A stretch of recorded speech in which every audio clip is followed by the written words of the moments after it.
They said it was my attitude, said I wasn't a team player. But the truth, I simply said no to working yet another unpaid weekend.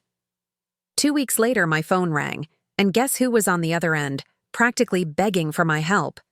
The very people who'd just fired me.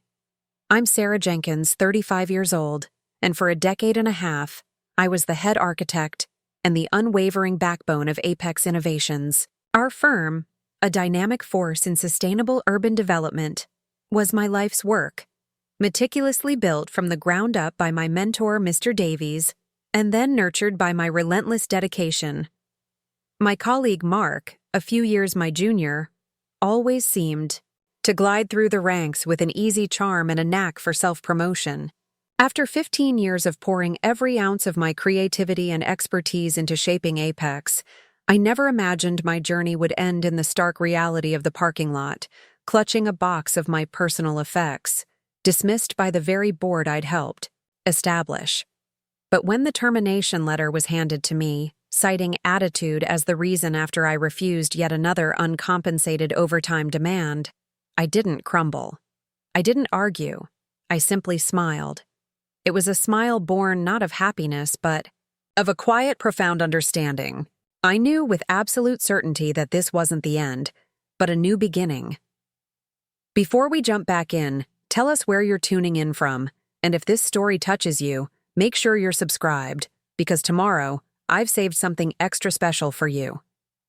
My journey at Apex Innovations began not with a splash, but with the steady, quiet hum of dedication. From my earliest days, a stark contrast existed between my approach and Mark's. While I was the one meticulously poring over blueprints, researching sustainable materials, and spending countless hours perfecting designs, Mark had an undeniable charisma that seemed to captivate everyone, especially Mr. Davies, our founder.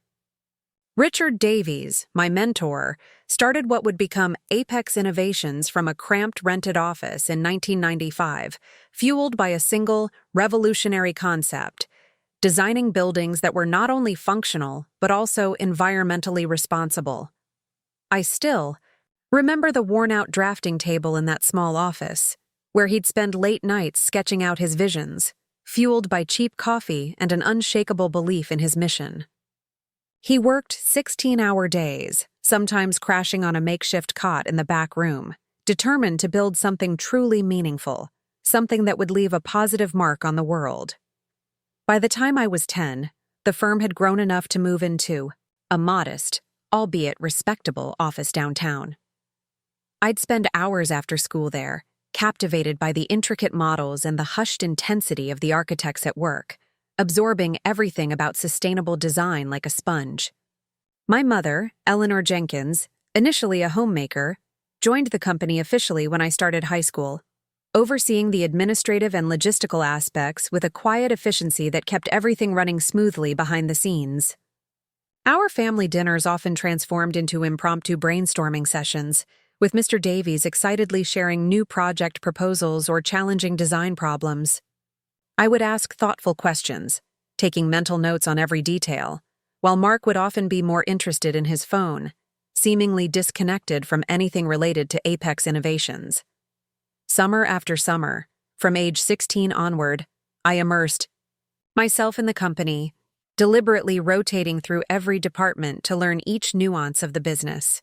I organized project files, answered client calls, sat in on design reviews, and eventually began handling smaller design elements under supervision. Meanwhile, Mark spent his summers at various sports camps, or later, securing internships at prestigious large-scale development firms that looked impressive on paper, but taught him little about the intricate, detail-oriented world of sustainable architecture or the unique culture of our family-like business. When it was time for college, I attended a state university on a partial scholarship, majoring in architectural engineering while continuing to work part-time at Apex. Mark, on the other hand, was sent to a highly selective, expensive design school, fully funded by his parents despite his lukewarm academic record in high school. "Your brother is building a network of future industry titans," Mr. Davies would often say, justifying the astronomical tuition. Those connections will be invaluable to us someday. I would simply nod, returning to my late-night calculations or perfecting design drafts. My mother would occasionally find me asleep at my desk, quietly draping a blanket over my shoulders, whispering, "Apex wouldn't be half as successful without you, Sarah." Those small acknowledgments were the fuel that sustained me through years of watching Mr. Davies beam with pride at Mark's theoretical design awards and glossy portfolio concepts. While my practical contributions, the ones that truly moved the needle, often went unnoticed, the clients, they knew. "Sarah is the one who solved our zoning nightmare," they'd tell Mr. Davies. "She found a solution none of our previous consultants could even conceive of." These testimonials, the genuine appreciation from those we served, were the currency I valued most. Ironically, Mark only began showing genuine interest in Apex innovations when we crossed the 8-figure valuation mark during my 5th year of full-time employment.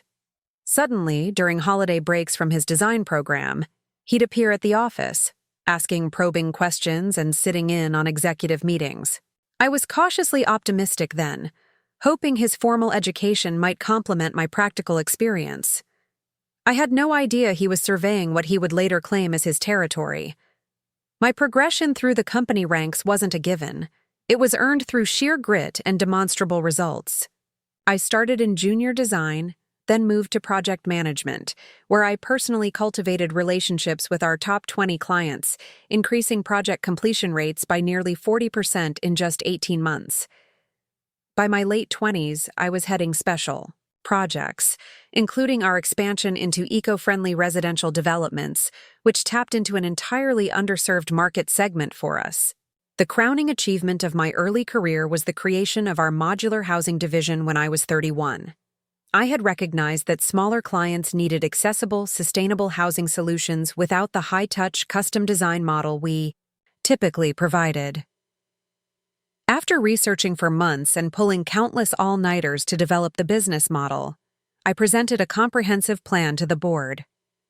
The resulting division increased our revenue by 30% within its first year while requiring minimal additional staffing. These professional accomplishments, the ones that built Apex Innovations into a leader in its field, came with personal sacrifices that left indelible marks on my life. My engagement to David, my college sweetheart, dissolved after 7 years together when he finally delivered an ultimatum about my work hours. "It's like you're married to that company, Sarah," he said the night he returned the ring. "I'll always be playing second fiddle to Apex." I chose the company, believing that building this legacy, this vision of sustainable future, was worth the personal cost. The following year, I missed my best friend Maya's destination wedding in Costa Rica because our largest client faced a sudden structural integrity audit that required immediate attention. While my friends posted vibrant beach photos, I spent 72 hours straight working with engineers and auditors to protect our clients' interests and ensure the safety of their new high-rise. They retained their favorable safety certification, and we retained a $5 million annual contract. The first major shift in company dynamics happened during a presentation to a potential institutional investor that would double our portfolio. Mid-presentation, Mr. Davies clutched his chest and became alarmingly pale. Later diagnosed as a minor stress-induced cardiac event rather than a full heart attack, it nevertheless sent shockwaves through the company and among his family. With Mr. Davies ordered to significantly reduce his workload, I naturally stepped into the gap, handling daily operations and strategic decisions without any official title change or compensation adjustment. I simply did what needed to be done, as I always had. Mr. Davies's health scare coincided almost perfectly with Mark's graduation with his advanced design degree. He returned triumphantly, diploma in hand, and was immediately installed as Executive Vice President of Strategic Design, a newly created position that placed him above several loyal employees who had dedicated decades to our company.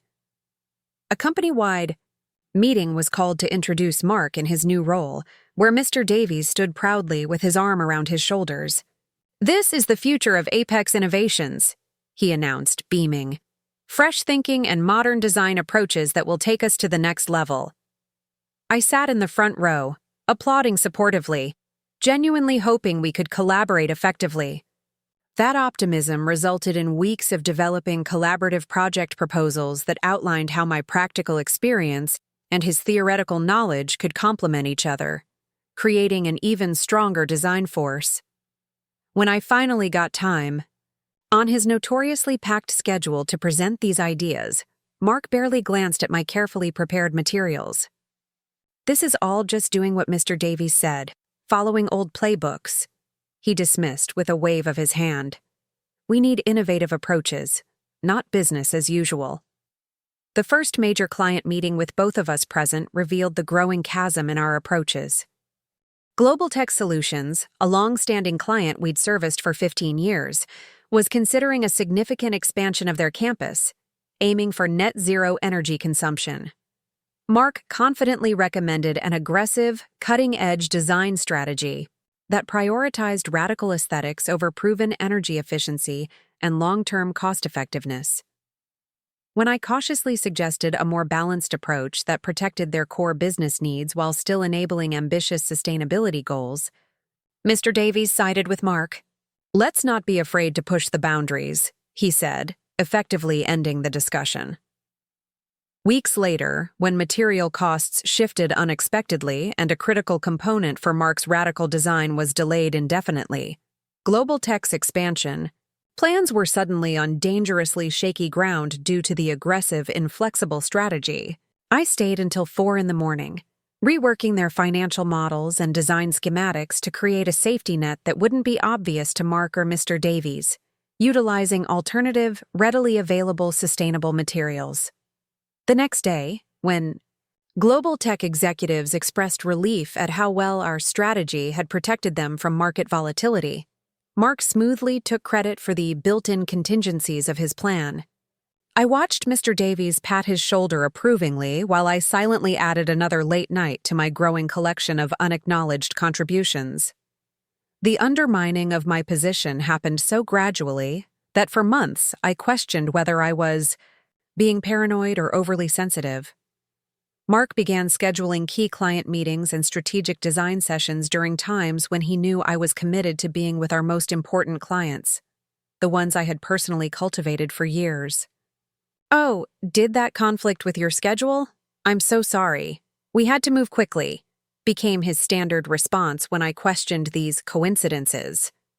Board member Alan Peterson, a longtime investor and a close confidant of Mr. Davies, who had initially expressed reservations about bringing Mark in at such a high level without proper experience, mysteriously became his staunchest advocate after a weekend corporate retreat I had been too busy to attend, meticulously finalizing a crucial lead certification for a major project.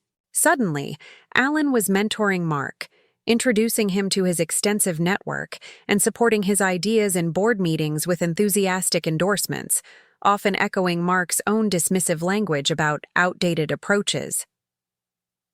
The Digital Blueprint initiative I had spent 6 months researching, designed to streamline our architectural drafting and client communication processes, was indefinitely delayed for further consideration after I presented it to the board. 3 months later, Mark unveiled a remarkably similar proposal with minor cosmetic changes as his own visionary strategy, complete with the same software vendors and integration partners I had cultivated.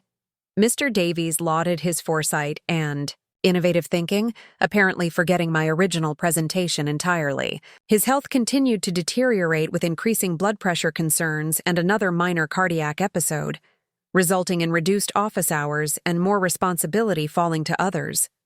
Rather than these duties being distributed according to experience or expertise, Mark seemed to cherry-pick the high-visibility projects and client relationships while delegating the complex problem-solving and crisis management to me, essentially making me his operational shadow.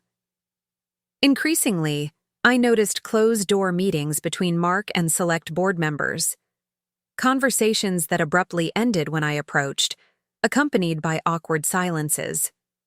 Once, passing by the conference room where Mark was speaking with 2 junior designers, I distinctly heard him refer to me as just the workhorse who lacks the vision to take us forward. The designers, both hired under my leadership and mentored by me, avoided eye contact with me for weeks afterward, their discomfort palpable. A situation with Skyline Developments, a client relationship I had personally cultivated from a small regional builder to our third largest account, nearly became a disaster when Mark insisted on handling their annual contract renewal himself. After the meeting, the Skyline CEO called me directly. "Sarah, I value our relationship, but if this is the new direction of Apex, we may need to reconsider our partnership." Mark's pitch felt robotic, and he completely missed the nuances of our long-term goals. It took 3 emergency meetings and significant design concessions, all orchestrated by me, to save the relationship. Work I conducted quietly while Mark was attending an exclusive industry conference in Monaco, showcasing his visionary strategies.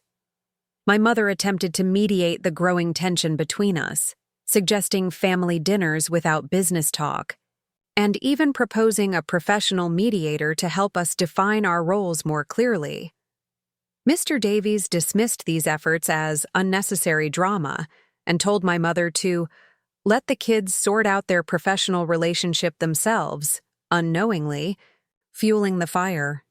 The company culture that had once felt like a second family, a collaborative workshop of brilliant minds, began to shift noticeably under Mark's influence. The open-door policy that encouraged innovation and direct communication from all levels was replaced with rigid hierarchical communication channels, where approvals for even minor decisions seemed to require Mark's personal sign-off, creating bottlenecks and stifling creativity. Annual bonuses that had traditionally been distributed generously across all employee levels, rewarding collective success, were restructured to heavily favor executive performance metrics, creating resentment among the rank and file. Employees, who had been with us for 10 or 15 years, the very people who had helped build Apex, began quietly updating their resumes and taking mysterious personal days for appointments. My longtime executive assistant, Maria, who had been with the company since before I started full-time, tearfully gave notice after what she described as a challenging interaction with Mark regarding access to my calendar and his perceived lack of respect for her years of service. I began working weekends to maintain the client relationships that Mark was too busy to nurture or simply uninterested in. I called clients personally to ensure their needs were being met and their concerns addressed, often resolving issues that had been left unaddressed by Mark's newly implemented impersonal client service protocols. During one such weekend at the office, I discovered an email thread accidentally left open on a shared computer. Mark had been corresponding with Eleanor Vance, CEO of Zenith Architects, our most significant competitor in 3 key service areas, particularly in sustainable urban planning. The exchanges were friendly and personal, mentioning dinner plans and shared vacation photos, representing a relationship she had never disclosed to anyone at Apex Innovations. When I casually mentioned meeting Vance at an industry event, the following week, a polite inquiry to gauge his reaction, Mark sharply advised me to focus on our existing relationships rather than wasting time networking with rivals. The hypocrisy was stunning. But by then, I had learned to keep my observations to myself, meticulously noting every inconsistency. While I tried to make sense of the bigger picture developing around me, the board meeting on that fateful Tuesday began like any other, with discussions about quarterly projections and new project acquisition strategies. Halfway through, during Mark's presentation on a proposed restructuring that would significantly diminish my department's authority, consolidating it under his own, Mr. Davies began rubbing his left arm. Within minutes, his face had drained of color, and he collapsed onto the conference table, his glasses askew. The panicked minutes that followed remain a blur of 911 calls, paramedics rushing in, and the terrifying sight of my mentor, a man who had been like a second father to me, being loaded into an ambulance. The diagnosis at the hospital was definitive and frightening: a major heart attack with significant damage requiring immediate intervention. Our family gathered in the sterile waiting room during his surgery.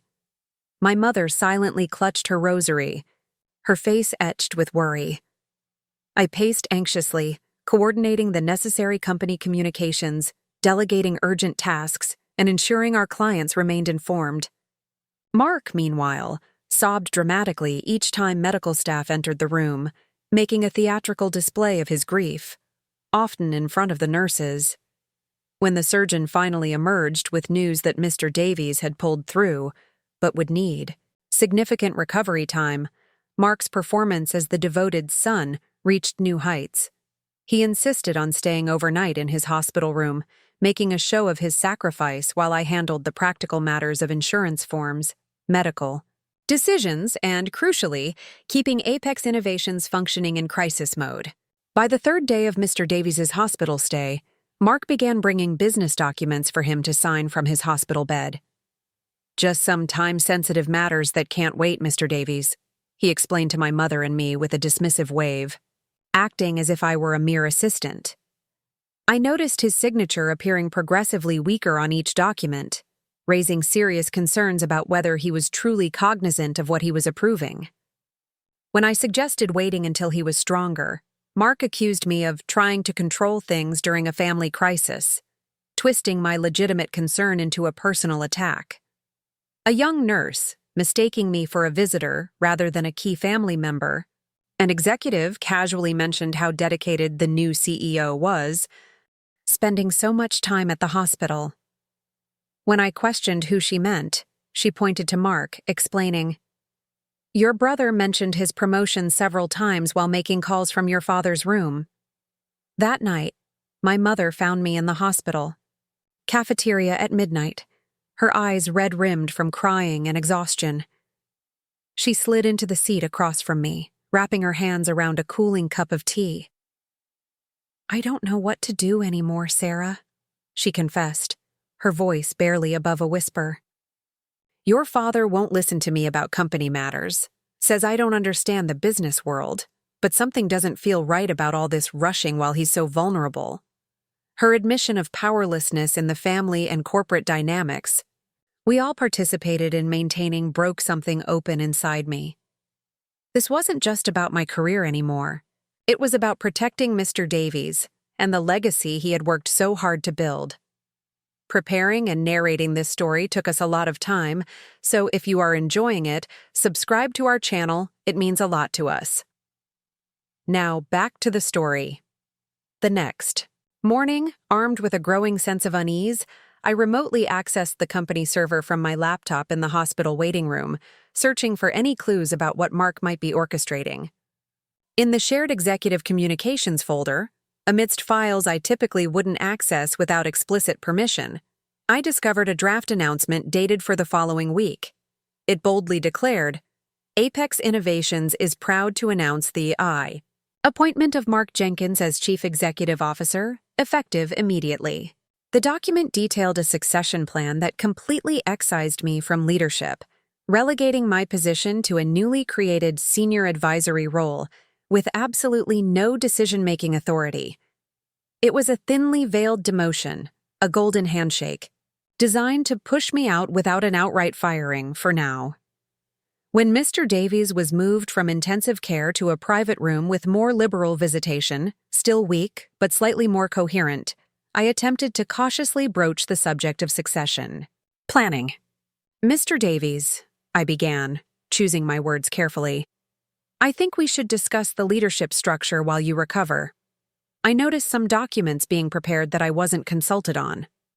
His face immediately flushed with anger, his heart monitor beeping more rapidly, a stark warning of his fragile state. "This is exactly why your brother is taking more responsibility, Sarah," he snapped, his voice surprisingly strong for a man who had just undergone major heart surgery. "You're creating stress when I need calm. Mark is thinking about what's best for the company while you're worried about titles and position." Before I could respond, his doctor entered, and seeing his elevated vitals, asked me to leave, reinforcing Mark's narrative of me being a source of trouble. Later that day, The doctor pulled our family aside to emphasize that minimizing stress was critical to Mr. Davies's recovery. Any business matters or family disagreements need to wait, he instructed firmly. His heart needs time to heal, and stress is his biggest enemy right now. With that medical directive effectively silencing any further discussion, at least from my end, I returned to the office to find unusual activity. My loyal assistant, Ben, who had replaced Maria, pulled me into the supply closet for privacy, his face etched with concern. "Sarah, there's a board meeting scheduled for Thursday," he whispered, glancing nervously over his shoulder. "It wasn't on the regular calendar, and it's happening during your client conference in Dubai." I had planned this crucial international conference months ago, bringing together our top 20 global clients for a sustainable urban development symposium that couldn't be rescheduled without significant relationship damage and financial penalties. The timing, I realized with a chilling certainty, was far too convenient to be coincidental. When I returned from the 3-day conference, exhausted but successful in retaining all 20 key international clients and even securing 2 new major project commitments, I found the office subtly but significantly changed.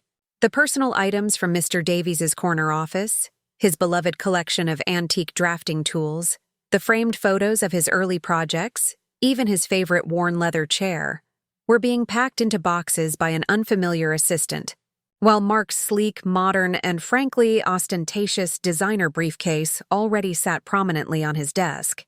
My security badge no longer opened the executive suite door, requiring me to be buzzed in by the receptionist who, conspicuously, avoided meeting my eyes. As I stood in bewildered silence, Alan Peterson, the board member who had become Mark's staunch ally, emerged from the boardroom. "Sarah, good to have you back," he said with artificial warmth, a smirk playing on his lips. "Some changes were necessary in light of Mr. Davies's condition. I think it's best if you accept the inevitable and focus on making this transition smooth for the sake of the company and your father's health." His patronizing tone, the thinly veiled threat about Mr. Davies's health, made it clear. The coup was already complete. I just didn't know yet how thoroughly I'd been outmaneuvered, or the true extent of their betrayal. The email arrived at 8:17 a.m. the following Monday, a company-wide communication with the subject line Leadership Transition Announcement. The message contained a pre-recorded video of Mr. Davies looking pale and clearly reading from a teleprompter, announcing his medical leave of absence and naming Mark as interim CEO with the full support of the board.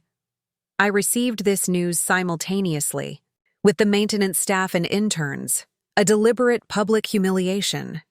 No prior private conversation, no acknowledgement of my 15 years of unwavering service, my pivotal role in building the company's modular housing division, or my tireless efforts in securing countless crucial contracts.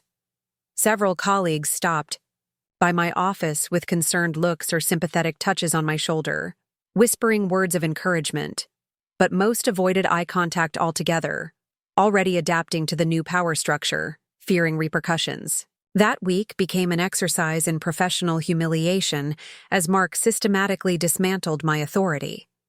He required my department, the architectural design and project management teams, to submit daily reports directly to him, micromanaging every detail. He began to question decisions I had made months earlier, successful decisions that had driven revenue and client satisfaction. He scheduled redundant oversight meetings that pulled my team away from critical client work, intentionally disrupting our workflow. When I attempted to discuss this micromanagement, citing the negative impact on client service and project timelines, he responded with a chillingly calm demeanor. "Perhaps your department needs closer supervision than I realized, Sarah. It seems my presence has highlighted some inefficiencies." By Wednesday, he had brought in external consultants from his prestigious design school network to conduct a comprehensive review of all projects I had led over the past 3 years, specifically focusing on the modular housing division I had championed. These consultants, young MBAs with impressive degrees but minimal real-world experience in the complexities of sustainable architecture, interrogated my team members about processes and decisions, making disparaging notes and casting doubt on our methods. Loyal team members who defended our work, highlighting the successes and innovative solutions we had implemented, were quickly reassigned to different departments or satellite offices. Daniel, who had been my right hand on the modular solutions launch and had poured countless hours into its success, was suddenly transferred to our smallest, most remote office in the countryside. An effective demotion disguised as bringing experienced leadership to a growth market.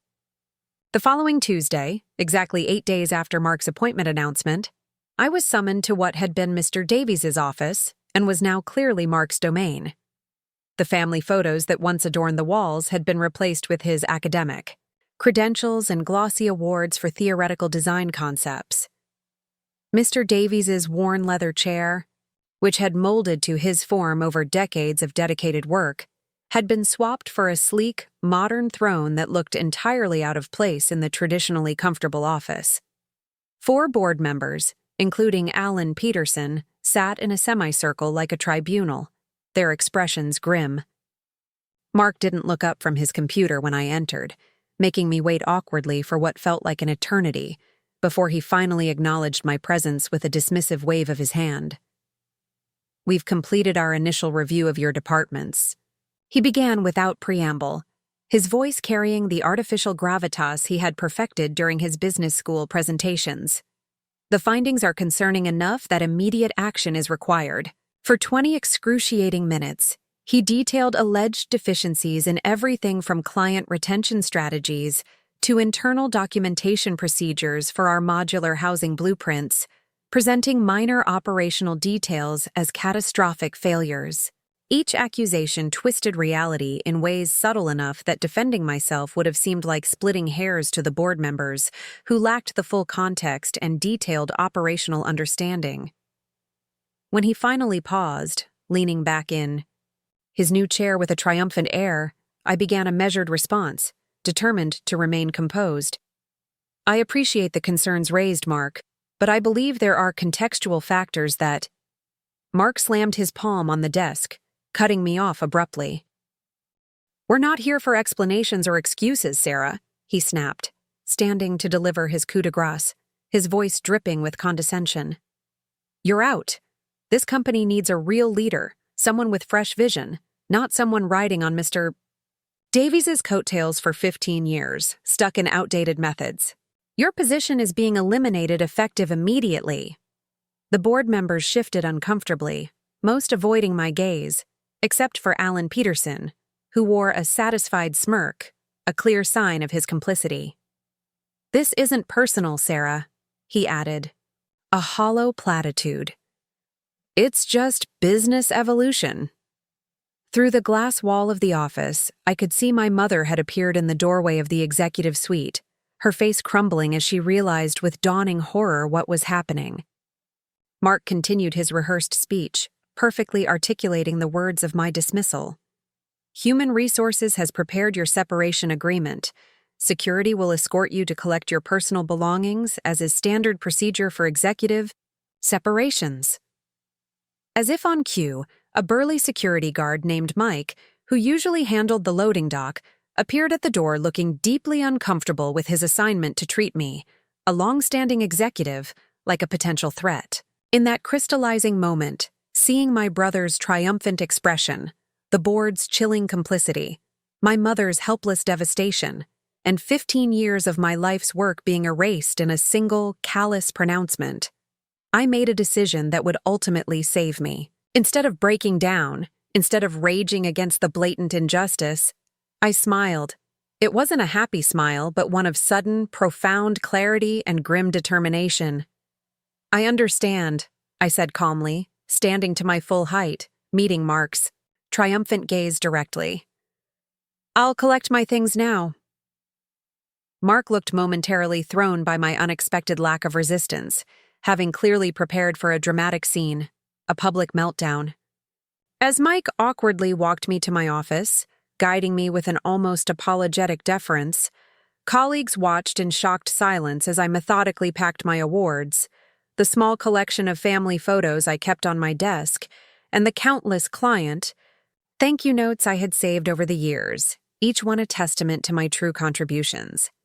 Some tried to approach, to offer words of comfort, but Mike respectfully kept them at a distance, following his instructions to the letter. When the paltry cardboard box was filled with the physical remnants of my career, the tangible proof of my dedication, I walked through the main office floor with my head held high, scanning the faces around me, mentally noting who looked away in shame and who met my eyes with quiet support and silent sympathy. These observations I knew would prove invaluable sooner than anyone could have imagined. In the elevator ride down to the parking garage, I wasn't focused on what I had lost, but was already formulating what would become my roadmap to reclamation, the composed facade I had maintained throughout my humiliating dismissal crumbled the moment my car door closed in the underground parking garage. My hands shook so violently I couldn't insert the key into the ignition, and hot, angry tears blurred my vision as 15 years of dedication, thousands of late nights spent perfecting designs, and countless personal sacrifices culminated in that agonizing public escort from the building. For nearly an hour, I sat paralyzed by grief and shock, the metallic taste of betrayal bitter on my tongue.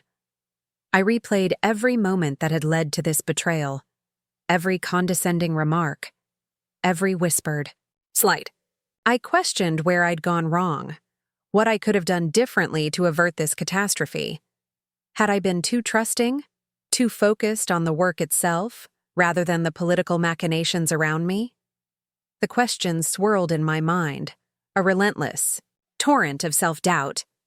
That weekend became a blur of emotional extremes, a roller coaster of raw, unfiltered grief. Crying jags that left me breathless and gasping for air, raw anger that had me throwing pillows across my living room, imagining them as Mark's smug face, and long, agonizing periods of numb disbelief where I simply stared at my ceiling for hours, unable to process the magnitude of what had happened. I ate little, slept less, and felt a profound, aching void where my professional identity used to be. By Sunday night, something shifted inside me. The grief remained, a heavy weight in my chest, but alongside it grew a steely determination, cold and sharp, that would become my salvation. The numbness began to recede, replaced by a clarity born from absolute rock bottom. I knew then that I couldn't wallow in self-pity. I had to act. My first step was to systematically deconstruct Mark's actions. I created a detailed timeline of his subtle machinations, identifying patterns of undermining and manipulation that I had missed while immersed in the daily operations, too busy being the workhorse to notice the snake in the grass. His deliberate scheduling conflicts, his claims of innovation that were merely rehashed versions of my own ideas, his strategic alliances with key board members. It all clicked into place with horrifying clarity. This wasn't a sudden, impulsive decision. It was a carefully orchestrated plan, a slow-burning coup. Monday morning, I had just finished my third cup of coffee, the bitter taste mirroring my mood, when my phone rang. It was Bradley Thompson, CEO of Nexus Holdings, one of our oldest and most prestigious clients, a client I had personally cultivated for over a decade. "Sarah," he began cautiously, his voice tinged with concern. "I've been hearing concerning rumors. Are you still with Apex Innovations? My team tried to reach you through official channels, but it seems there's been some confusion." This call became the first of many from confused and increasingly frustrated clients who had specifically chosen our firm because of my involvement, my direct oversight, and my proven track record of delivering complex, sustainable designs on time and within budget. Their unwavering loyalty, their preference for my direct involvement, would prove instrumental in what followed. They weren't just clients. They were long-standing partners who trusted me, not just the Apex name. Later that afternoon, I met Patricia, our former marketing director, who still worked at the company, at a secluded cafe 3 towns away to avoid being seen, her face a mask of anxiety. "It's chaos, Sarah," she confided, glancing nervously around, as if Mark had eyes everywhere. Despite our precautions, Mark's implementing new policies daily, contradicting himself, and blaming the resulting confusion on your mismanagement and outdated methods. Client calls are going unreturned because he's dismantled your efficient service protocols without understanding how they functioned. He's prioritizing flashy presentations over actual client needs. Patricia discreetly slid a USB drive across the table, her hand trembling slightly. "Last quarter's internal reports. You should see what he's planning for the modular housing division, your division." That night, fueled by a mixture of anger and a desperate need for answers, I reviewed the files. What I discovered made my blood run cold. Mark's strategy was to sell our entire modular housing division, the one I had built from nothing, to Zenith Architects, our main competitor, at what amounted to a bargain price, significantly below market value. Further research, a deep dive into public records and industry news, revealed that Eleanor Vance, Zenith's CEO, had been dating Mark for at least 6 months, a clear, egregious conflict of interest he had never disclosed to the board, a blatant betrayal of Apex's trust and his fiduciary duty. My investigation expanded rapidly. I reached out to Professor Vincent Harper, my former architecture professor and a longtime industry mentor. Over dinner at his home, a safe haven far from corporate eyes and prying ears, I outlined the entire situation without emotional embellishment, presenting only the cold, hard facts. "You've always been methodical, Sarah," he observed after listening, intently, his wise eyes fixed on me. "What's your actual standing here, legally and structurally? What documents do you have?" This pointed question sent me diving into my personal records, a treasure trove of documents I had meticulously kept over the years. Copies of foundational company documents, official board minutes, and, crucially, the original partnership agreement my parents and Mr. Davies had signed when incorporating the business. After 3 sleepless nights reviewing these materials with obsessive attention to detail, poring over every clause and every signature, I discovered a critical flaw in Mark's takeover. The succession protocol outlined in our corporate bylaws required a 75% board approval for any CEO appointment during a medical absence, not the simple majority he had secured. Additionally, and this was the bombshell, Mr. Davies had never signed the updated succession documents that would have legitimized Mark's assent. His signature had been applied via a rubber stamp we kept for routine, low-stakes documents, not the legal, handwritten authorization explicitly required for leadership changes of this magnitude. Armed with this explosive knowledge, a weapon, far more potent than any design blueprint, I began systematically contacting loyal clients, not to undermine the company, but to gather more information about their experiences under the new, chaotic leadership. Walter Jenkins, our second-largest client, didn't mince words when I finally got him on the phone. "Your brother refused to take my call yesterday, Sarah," he stated, his voice laced with frustration. "Had his assistant tell me he was strategizing our relationship, whatever corporate nonsense that means. 30 years with your father, 5 years working directly with you, and suddenly I'm getting the runaround. This is unacceptable." His palpable frustration, his deep-seated loyalty to me, translated into the first client to retain me as an independent consultant, a small design project that nevertheless created the crucial financial foundation I needed to sustain a longer, more arduous campaign. My dining room, once a place for quiet meals, transformed into a makeshift war room, covered with charts tracking company movements, client concerns, and the ever-growing list of legal vulnerabilities in Mark's increasingly precarious position. I established a secure email server and discreetly contacted former colleagues who had left during Mark's initial unsettling changes, building a clandestine network of information and support outside the company's monitoring, a loyal underground. In a surprising development, David, my ex-fiancé who had ended our engagement over my dedication to Apex, reached out after hearing industry rumors about my dismissal. Now a partner at a prominent corporate law firm specializing in family business disputes, he offered professional guidance without reopening emotional wounds, his offer purely professional, yet deeply comforting. "This isn't just about your career, Sarah," he observed during our first professional consultation, his legal mind quickly grasping the complexities.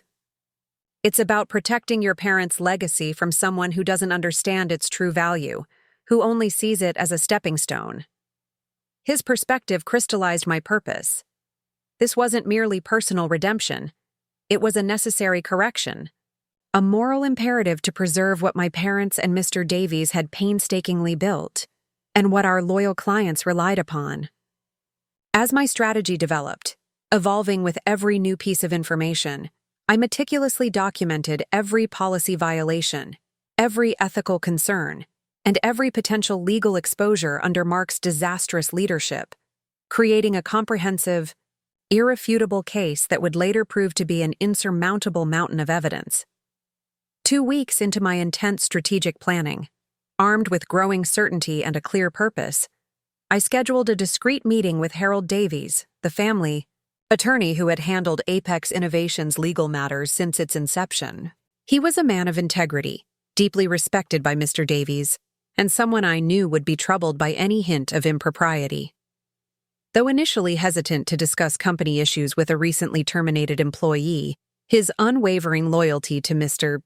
Davies and my mother, combined with his deep concern about potential legal liability issues for the firm, eventually overcame his professional caution. I laid out the original corporate bylaws, the manipulated succession documents, and the unsettling details of Mark's rapid ascent. "These succession documents," he muttered, reviewing the copies I had provided, his brow furrowed in concentration. "They're procedurally problematic at best, potentially fraudulent at worst. The board approval percentages don't align with your bylaws, and this signature—" He trailed off, examining my father's purported authorization under a desk lamp, his expression darkening. "I've known your father for 30 years, Sarah. This isn't how Richard signs legal documents, not for something this significant." He always had a distinctive flourish, a personal touch, that's entirely absent here. His confirmation of my suspicions, coming from such a trusted legal expert, provided the solid legal foundation I needed to move forward. It transformed my suspicions into actionable intelligence, giving me the confidence to push forward. My documentation efforts expanded rapidly beyond governance issues to include operational concerns under Mark's disastrous leadership. Through my expanding network of current employees, my inside sources, who were equally concerned about the company's direction, I received copies of alarming communications with clients. These emails and transcribed phone calls showed clear instances of misrepresentation of our service capabilities, projections based on manipulated data that painted an artificially rosy picture, and promises that directly contradicted our established fiduciary responsibilities to our clients. Mark's aggressive, often reckless pursuit of new projects seemed to come at the cost of our integrity and our long-standing reputation for meticulous design and ethical practices. Each piece of evidence, no matter how small, was carefully cataloged, meticulously cross-referenced, and stored in a secure digital vault, building a comprehensive, undeniable picture of a company veering dangerously off course, heading towards an inevitable cliff. An unexpected and powerful ally emerged when my mother appeared at my apartment door one Tuesday evening, looking furtively over her shoulder as if she had been followed, her face pale and drawn. "I shouldn't be here, Sarah," she began, wringing her hands as she paced my living room, her voice barely a whisper. "But I can't stay silent anymore. Your father doesn't see what's happening. He only gets the information Mark filters to him, a carefully curated version of reality." My mother, typically quiet and deferential, revealed that Mark had been systematically isolating Mr. Davies, limiting his access to critical company reports, and screening his calls under the guise of protecting his recovery and minimizing stress. When my mother had questioned certain decisions, subtly challenging Mark's narrative, he had suggested that perhaps early retirement might be best for both you and Mr. Davies, an implied threat that had left my mother sleepless with worry and a profound sense of helplessness. Her fear, however, had finally been outweighed by her love for Mr. Davies and her belief in what Apex represented. The following day brought news that Mr. Davies's health was improving enough for him to begin asking substantive questions about company operations, his sharp mind slowly but surely re-engaging with the business he had built. According to my mother, his doctors had cleared him for limited work discussions, and he had expressed surprise at not hearing from certain long-standing clients, the very clients Mark had been alienating with his new, impersonal approach. This development accelerated my timeline, as Mark would undoubtedly work to solidify his position, perhaps even making the modular housing sale final before Mr. Davies could fully re-engage and uncover the truth. My network of former colleagues continued to grow, transforming into a shadow advisory group deeply concerned about the company's trajectory. Lena from accounting confidentially shared that the quarterly projections Mark had presented to the board, the very ones used to justify his executive bonuses, included revenue from contracts that hadn't been finalized and completely overlooked significant upcoming expenses, painting a falsely optimistic financial picture, bordering on outright deception. David, who had left the IT department the previous month due to what he described as Mark's authoritarian tech policies, provided chilling evidence that Mark had ordered the creation of a separate encrypted email server for certain communications, completely circumventing the company's normal record-keeping protocols, a clear sign of activities he wanted to keep hidden. I engaged a trusted independent forensic accountant to review the financial documents I had gathered, a rigorous process that resulted in a sobering analysis based on current trajectory and Mark's leadership decisions. His comprehensive report concluded, Apex Innovations faces significant risk of client attrition and severe revenue decline within 6 to 9 months under its current leadership. The modular housing division sale, in particular, appears structured to benefit the buyer, far more than Apex Innovations, strongly suggesting potential undisclosed conflicts of interest. This professional, unbiased assessment transformed my concerns from what could be dismissed as a disgruntled ex-employee's complaints into substantiated financial risk that every board member would be legally and ethically obligated to address. An anonymous text from an unknown number provided the next crucial piece of information. Check property records for 1550 Lakeside Drive. This seemingly random tip led to the stunning discovery that Mark had initiated exploratory permits for a new company headquarters location at a significantly higher cost, without obtaining explicit board approval, a direct and serious violation of our governance procedures requiring board authorization for all real estate acquisitions above a certain value. It was a clear abuse of his newly acquired power. Through careful relationship management, I maintained cautious contact with Edward Hayes, Mr. Davies's oldest friend and a founding board member, who had, conveniently, missed the critical vote during Mark's ascendancy due to hip replacement surgery. Something felt off about that emergency meeting, Sarah, he admitted during our confidential lunch, his voice laced with suspicion. The timing, the rushed vote. I've been trying to review the minutes since I got back, but they're surprisingly unavailable, being held back by Mark's office. His growing concerns about decision-making processes under Mark's leadership, fueled by his long-standing relationship with Mr. Davies, made him a powerful potential ally on the board, a man of integrity who valued transparency. The most damning evidence, however, came directly from internal financial records. Mark had approved a staggering 40% salary increase for himself within days of taking the CEO position, along with expanded executive perks including a company-leased luxury vehicle and a leadership retreat at an exclusive resort that appeared to be primarily a personal vacation with minimal, if any, actual business activities. This brazen self-enrichment, combined with the struggles of the rest of the company, was a clear sign of his priorities.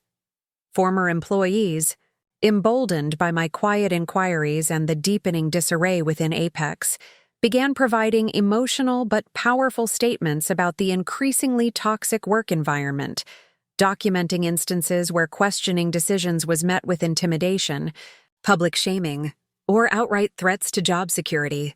These testimonials painted a vivid picture of rapidly declining morale and a potential vulnerability to costly wrongful termination claims, further stacking the deck against Mark. With my case building substantially, a comprehensive dossier of deceit and mismanagement, I began strategically approaching individual board members who had, in the weeks following my termination, shown subtle signs of discomfort or silent disapproval. Jonathan Miller, a respected architect who had served on the board for nearly a decade and who had always valued my contributions, agreed to meet me for coffee, ostensibly to discuss a charity event, but actually providing a crucial opportunity to subtly introduce concerns about fiduciary responsibility and governance procedures. As board members, Jonathan, I reminded him gently, my voice calm but firm, we have personal liability if proper protocols aren't followed, particularly regarding significant asset sales or leadership appointments that could compromise the company's future. The mention of personal liability visibly unsettled him, planting seeds of doubt that would later bloom into crucial support when the truth finally exploded. He fidgeted with his coffee cup, his eyes betraying his unease. The final, incontrovertible confirmation of Mark's devastating conflicts of interest came from a private investigator I had discreetly hired. This professional documented 3 separate meetings between Mark and Eleanor Vance, CEO of Zenith Architects, at locations far from either company's offices, in secluded, upscale restaurants and private clubs, clearly intended to avoid detection. The investigators' photographs and detailed reports provided irrefutable evidence of undisclosed relationships that profoundly compromised Mark's ability to act in Apex Innovation's best interests, particularly regarding the modular housing division, sale he was pushing through at breakneck speed. The terms of that sale, I now knew, would have been a catastrophic loss for Apex, enriching Zenith at our expense. 6 weeks after my termination, a period that felt like an eternity, yet had passed in a blur of relentless investigation, my phone rang with Mr. Davies' ringtone, a familiar, comforting sound I hadn't heard since before his heart attack, a sound I had feared I might never hear again. "Sarah," he said, his voice stronger than I had expected, though still a little weak. "I think we need to talk about the company, about some concerns I'm having. Your mother tells me things aren't right." He suggested meeting at their home rather than the office, away from Mark's constant suffocating presence and watchful eyes. When I arrived, Mr. Davies was sitting in his favorite armchair by the fireplace, thinner than before his health crisis, but with clear, sharp eyes that suggested he was more aware, more lucid, than Mark had likely realized or accounted for. My mother hovered nervously nearby, her hands clasped, a mix of hope and apprehension on her face. Mr. Davies got straight to the point, his voice filled with a weary sadness. "Your mother tells me things aren't right at Apex Innovations, that you were pushed out rather than choosing to leave as Mark claimed. I need to hear your side, Sarah. The whole story." For 2 hours, I methodically presented the facts, devoid of emotional coloring, speaking with the precision of an architect detailing a complex blueprint. I showed him the documentation, the original bylaws, the manipulated board minutes, the unauthorized signature stamp, the emails detailing the hidden relationship with Zenith, the financial projections showing Apex's decline, and the predatory terms of the proposed modular housing sale. I presented proof, not accusations. Mr. Davies listened silently, his expression growing progressively more troubled with each piece of evidence, occasionally asking clarifying questions, his mind clearly working through the ramifications. My mother sat beside him, occasionally placing a comforting hand on his arm, her silent presence a powerful support. When I finished, the room was quiet for a long moment. He rubbed his face wearily, a deep sigh escaping his lips. "I wanted so badly to believe in your brother's capabilities, Sarah," he admitted, his voice thick with regret. "I was so blinded by his charisma, his Ivy League pedigree, that I ignored what was right in front of me for years. Your dedication, your actual results, your unwavering understanding of what we built, the very soul of this company. I didn't see it, or I chose not to." This acknowledgement, so long desired yet now bittersweet in its timing, opened the door to a painful but absolutely necessary family meeting, the first step towards true healing. The following day, when Mark arrived at the family home, clearly expecting another opportunity to control the narrative, to present his version of events to a compliant father, he found instead a united front. Our parents and me, with all the damning documentation spread across the dining room table like evidence in a courtroom. My mother, finding her voice after years of deferring to both Mr. Davies and then to Mark, spoke first, her quiet delivery carrying more impact than any shouting could have. "We've reviewed the board minutes, Mark," she began, her voice steady, despite the tremor in her hands, "and the succession documents, and the client communications, and the financial reports. We raised you better than this. This isn't how we do business." Mark's attempts to deflect responsibility, to reframe his actions as necessary modernization or bold strategic moves, fell apart under Mr. Davies's pointed, now informed questions about specific decisions and documented irregularities. He tried to interrupt, to spin tales, but Mr. Davies, armed with the evidence, didn't let him. When Mark finally realized the extent of the evidence against him, his strategy shifted to emotional manipulation, a desperate, theatrical display of tears and accusations about family loyalty. "I was only trying to save the company from Sarah's outdated approaches," he insisted between sobs, his voice cracking. "Everything I did was for the good of our family legacy." Mr. Davies, whose health crisis had been so cruelly weaponized in this power struggle, responded with unexpected firmness, his voice resonating with newfound clarity. "Legacy isn't just financial success, Mark.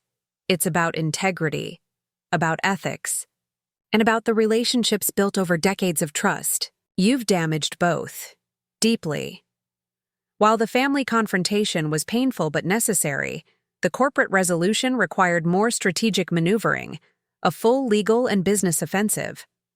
Over the next week, I held individual, confidential meetings with key board members, presenting my comprehensive case, including the legal vulnerabilities created by improper succession procedures, the severe financial risks of Mark's current strategies, and the undeniable, documented conflicts of interest with Zenith Architects. Edward Hayes and Jonathan Miller, now fully aware of their personal liability exposure and the potential for regulatory investigations, responded with appropriate gravity. They wasted no time in calling for an emergency board meeting to address the grave governance concerns and the looming financial crisis Mark had created.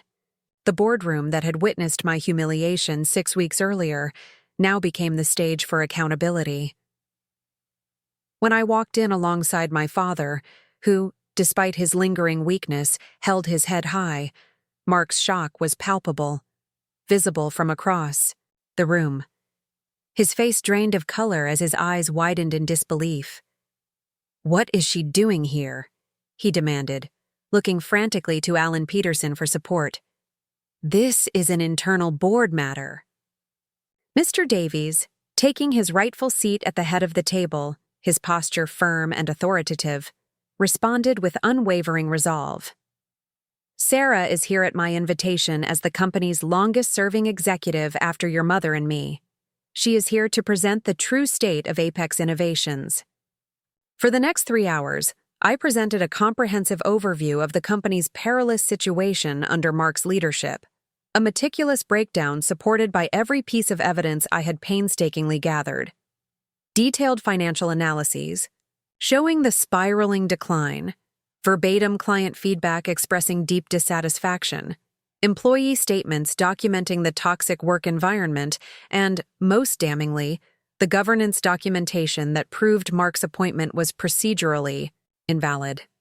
Board members who had rubber-stamped Mark's appointment, seduced by his promises of modernization and innovation, shifted uncomfortably in their seats as the legal and financial exposure became terrifyingly clear.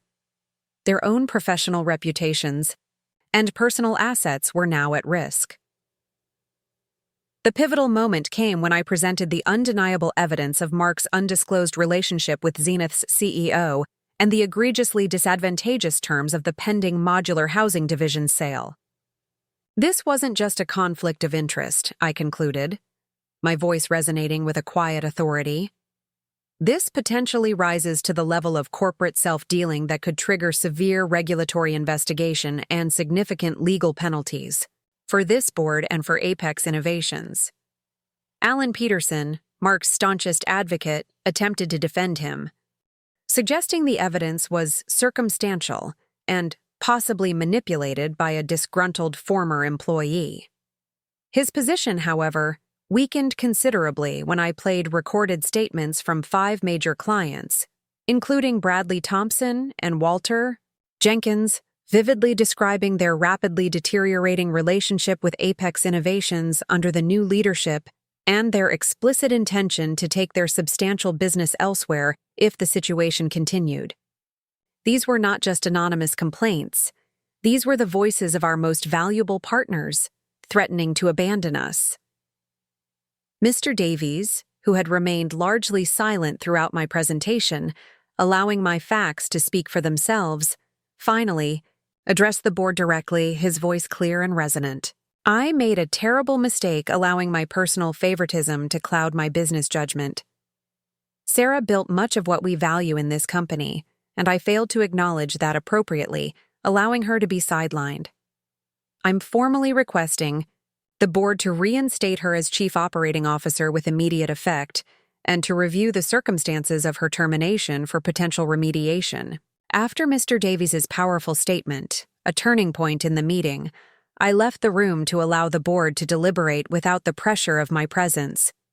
From the adjacent conference room, the sounds of raised voices, particularly Mark's increasingly desperate attempts to maintain control, were clearly audible. After 45 minutes, a tense eternity, I was called back in to hear the board's unanimous decision. Mark's appointment as CEO was deemed procedurally invalid.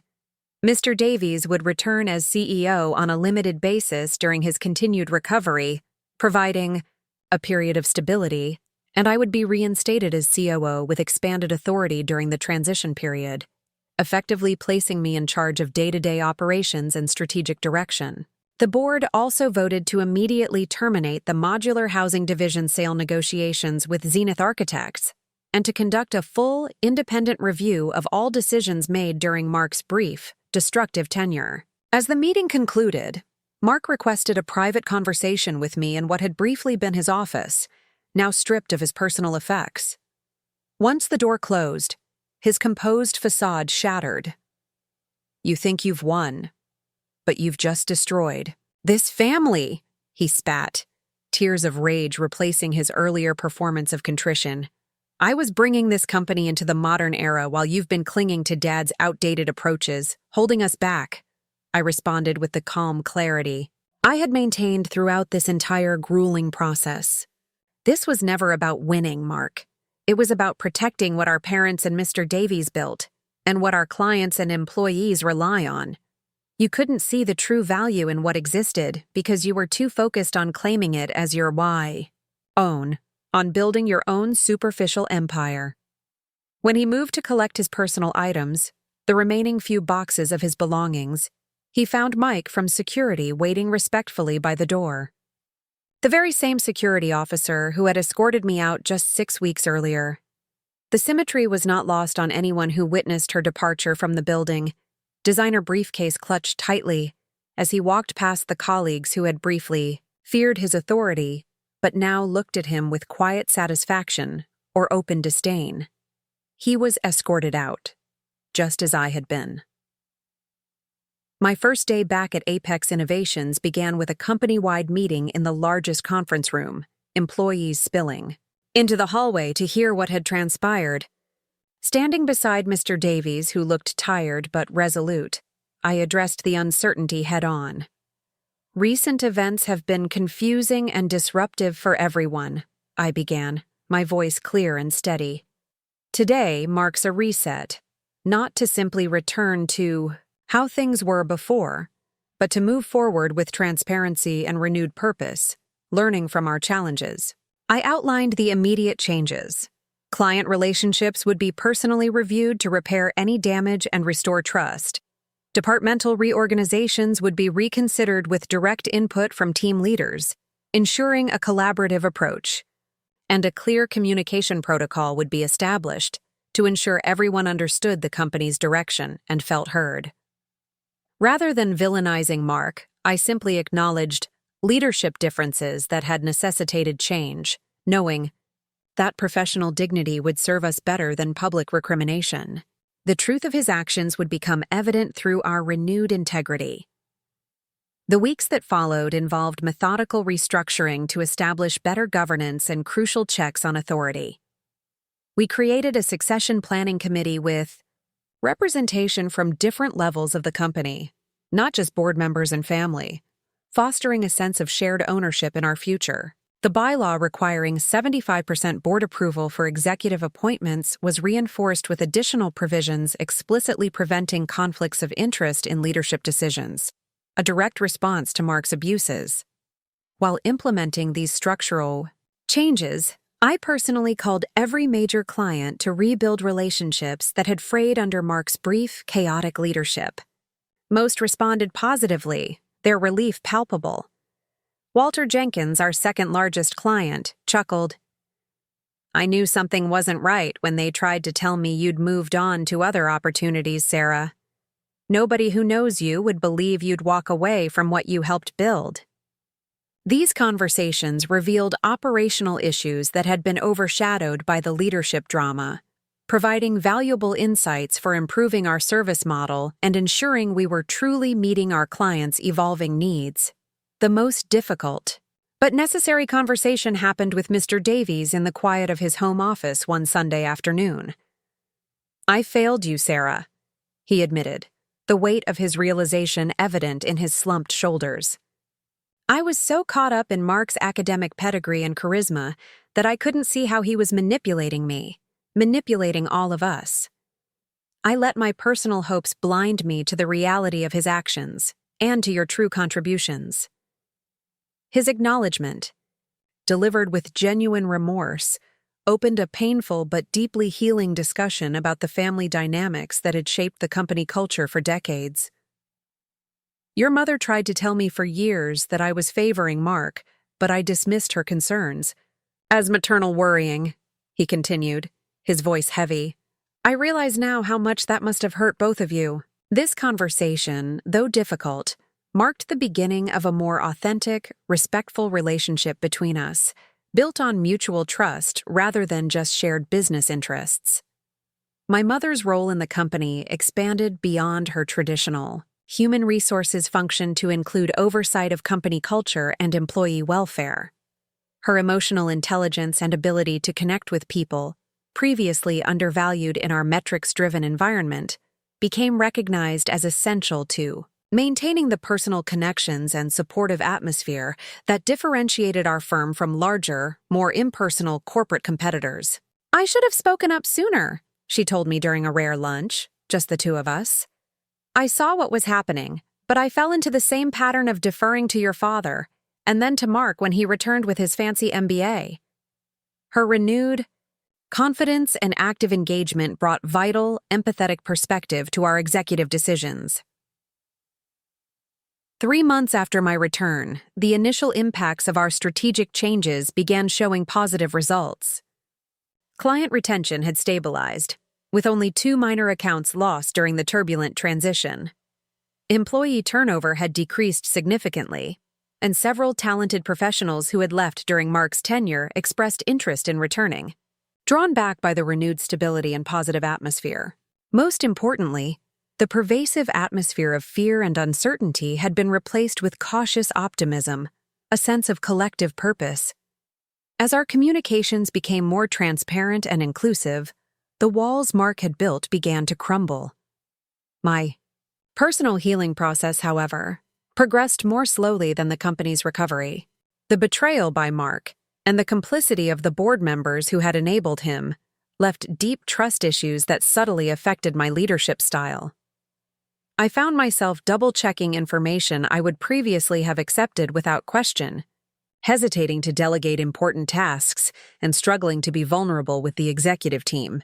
Recognizing these reactions as understandable responses to trauma rather than rational leadership choices, I began working with an executive coach to process my experiences, ensuring they wouldn't dictate my future decisions or limit my capacity to lead with openness. Mark's aftermath unfolded quietly, away from the company. Through family channels, I learned he had taken a position with a design firm in another state. His impressive credentials still opened doors despite the circumstances of his departure from Apex Innovations. While I couldn't forgive the deliberate harm he had caused, I understood that his actions stemmed partly from the complex family dynamics we had all participated in creating, and the intense pressure he felt to prove himself. The door remained theoretically open for eventual reconciliation, though none of us expected it in the near future. 6 months after the leadership restoration, we held a modest celebration marking the company's return to stability and growth. Mr. Davies, now working limited hours but still contributing his wisdom and invaluable client relationships, raised a toast to lessons learned the hard way, and to the daughter who never forgot what Apex Innovations is truly about: integrity, innovation, and unwavering client commitment. The acknowledgement, delivered in front of the entire company, represented a profound healing beyond what I had thought possible during those dark days after my termination. The most profound personal change emerged gradually as I implemented work-life balance policies that I had previously neglected for myself. Years of prioritizing the company above, everything else had left me with an impressive professional resume but a limited personal life. I began leaving the office by 6 most evenings, reconnecting with friends I had neglected, finding new hobbies, and even cautiously entering the dating world again. Each small step toward a more balanced, fulfilling life felt like reclaiming pieces of myself that had been sacrificed to professional ambition. The final stage of our recovery involved formalizing the hard-learned lessons through updated governance documents, clearly defined succession plans with objective qualification criteria, and family business protocols that definitively separated personal relationships from professional decisions. These changes protected not just our company, but our family from repeating the destructive patterns that had nearly destroyed both. Looking back from the vantage point of our 1-year milestone since the crisis, I recognized that while the experience was painful beyond description, it forced necessary growth and corrections that might otherwise have taken decades, or never happened at all. The company is stronger for having confronted its vulnerabilities, and I am more effective as a leader for having experienced both crushing failure and profound redemption. The most valuable lesson from this journey isn't just about business strategy or corporate governance, though both have been forever transformed by these events. The deepest truth I carry forward is about self-worth that exists independent of professional achievement or family approval. When everything was stripped away, my position, my daily purpose, my professional identity, I discovered a resilience and clarity within myself that no title could confer and no termination could ever remove. Have you ever experienced betrayal? From someone you trusted completely? How did you respond? With anger, strategic action, or something else entirely? I'd love to hear your stories in the comments below. And if this account of reclaiming what was rightfully mine resonated with you, please hit that like button and subscribe to my channel for more stories about navigating life's most challenging moments. Thank you for joining me on this journey of loss, determination, and ultimately, redemption.